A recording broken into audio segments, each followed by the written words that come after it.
Tales of Panchatantra. Panchatantra की कहानियां। 27वीं कहानी, मित्र की सलाह।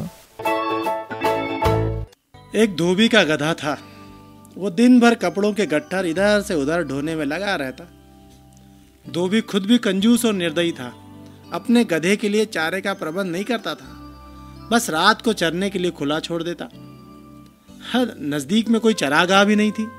शरीर से गधा बहुत दुर्बल हो गया था। एक रात उस गधे की मुलाकात एक गीदड़ से हुई। गीदड़ ने उससे पूछा, कहिए महाशय, आप इतने कमजोर क्यों हैं?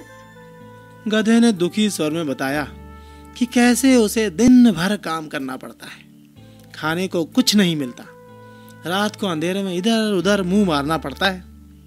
गीदड़ बोला, तो समझो अब आपकी भुखमरी के दिन गए। यहाँ पास ही में एक बड़ा सब्जियों का बाग है। वहां तरह तरह की सब्जियां उगी हुई हैं। खीरे, ककड़ियां, तुरई, गाजर, मूली, शलजम और बैंगनों की बहार है। मैंने बाग तोड़कर एक जगह अंदर घुसने का गुप्त मार्ग बना रखा है। बस वहां से हर रात अंदर घुसकर छक कर खाता हूं और सेहत बना रहा हूं। तुम भी मेरे साथ आया करो। लार टपकाता गधा गीदड़ के साथ हो गया। बाग में घुसकर गधे ने महीनों के बाद पहली बार भरपेट खाना खाया।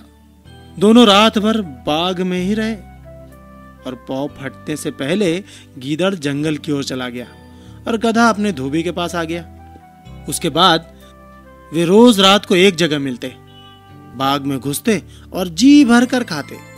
धीरे धीरे गधे का शरीर भरने लगा। उसके बालों में चमक आने लगी और चाल में मस्ती आ गई। वो भुखमरी के दिन बिल्कुल भूल गया। एक रात खूब खाने के बाद गधे की तबीयत अच्छी तरह हरी हो गई। वो झूमने लगा और अपना मुंह ऊपर उठाकर कान फड़फड़ाने लगा। गीदड़ ने चिंतित होकर पूछा, मित्र, ये क्या कर रहे हो? तुम्हारी तबीयत तो ठीक है? गधा आंखें बंद करके मस्त स्वर में बोला, मेरा दिल गाने का कर रहा है। अच्छा भोजन करने के बाद गाना चाहिए। सोचता हूं कि ढेंचू राग गाऊं। गीदड़ ने तुरंत चेतावनी दी, ना ना ना ना, ऐसा ना करना गधे भाई। गाने वाने का चक्कर मत चलाओ। ये मत भूलो कि हम दोनों यहाँ चोरी कर रहे हैं। मुसीबत को न्योता मत दो। गधे ने टेढ़ी नजर से गीदड़ को देखा और बोला, गीदड़ भाई, तुम जंगली के जंगली ही रहे। संगीत के बारे में तुम क्या जानो? गीदड़ ने हाथ जोड़े, मैं संगीत के बारे में कुछ नहीं जानता, केवल अपनी जान बचाना जानता हूँ। तुम अपना बेसुरा राग अलापने की जिद छोड़ो, उसी में हम दोनों की भलाई है।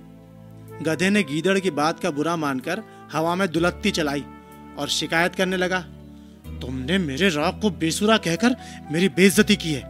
हम गधे शुद्ध शास्त्रीय लय में रेखते हैं, वो मूर्खों की समझ में नहीं आ सकता।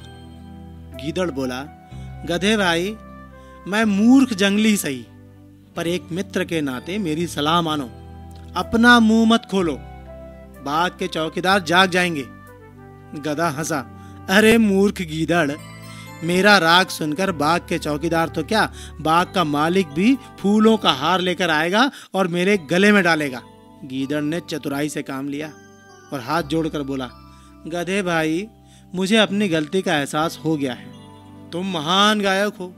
मैं मूर्ख गीदड़ भी तुम्हारे गले में डालने के लिए फूलों की माला लाना चाहता हूँ। मेरे जाने के 10 मिनट बाद ही तुम गाना शुरू करना, ताकि मैं गायन समाप्त होने तक फूल मालाएं लेकर लौट सकूं। गधे ने गर्व से सहमति में सिर हिलाया। गीदड़ वहां से सीधा जंगल की ओर भाग गया। गधे ने उसके जाने के कुछ समय बाद मस्त होकर रेंकना शुरू कर दिया। उसके रेंकने की आवाज सुनते ही बाग के चौकीदार जाग गए और उसी ओर लठ लेकर दौड़े जिधर से रेंकने की आवाज आ रही थी। वहां पहुंचते ही गधे को देखकर चौकीदार बोला, यही है वो दुष्ट गधा जो हमारा बाग चर रहा था। बस सारे चौकीदार डंडों के साथ गधे पर पिल पड़े। कुछ ही देर में गधा पिट पिट कर अधमरा गिर पड़ा।